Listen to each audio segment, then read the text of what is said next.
Serving God, not self.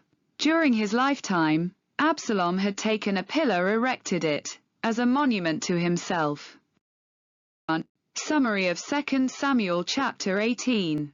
David's loyal army routs Absalom's rebel forces in the forest of Ephraim.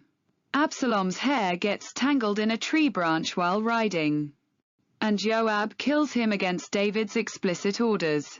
The chapter concludes with David overcome by devastating grief, wishing he had died instead of his son. But the man replied to Joab, "Even if I felt in my hand the weight of 1,000 pieces of silver, I would not reach out my hand against the king's son. For in our hearing the king commanded you and Abishai and Ittai, for my sake protect the young man Absalom. On the other hand, if I had dealt treacherously against his life, and there is nothing hidden from the king, then you yourself would have stood aloof." Joab said, "I will not waste time like this with you." And he took 3 javelins in his hand and thrust them into the heart of Absalom while he was still alive in the oak. And 10 young men, Joab's armor-bearers, surrounded Absalom and struck him and killed him.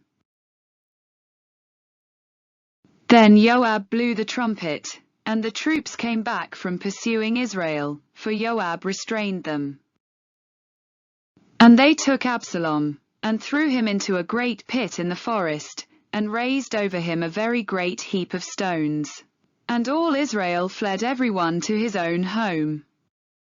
Now Absalom in his lifetime had taken and set up for himself the pillar that is in the king's valley, for he said, "I have no son to keep my name in remembrance."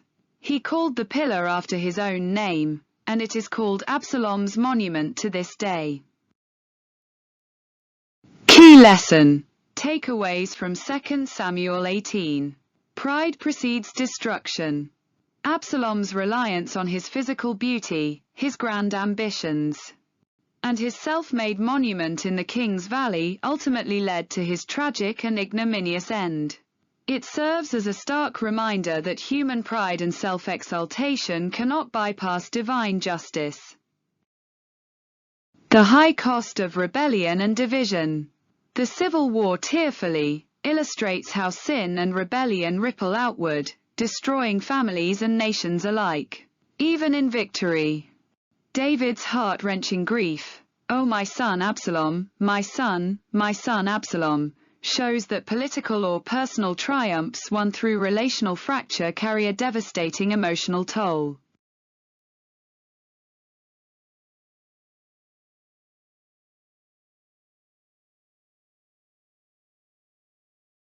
Integrity in the face of pressure.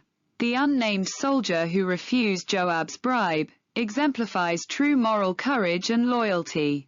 He chose to obey the king's righteous and merciful commands over immediate financial gain and military coercion, proving that integrity matters, even when superiors demand compromise.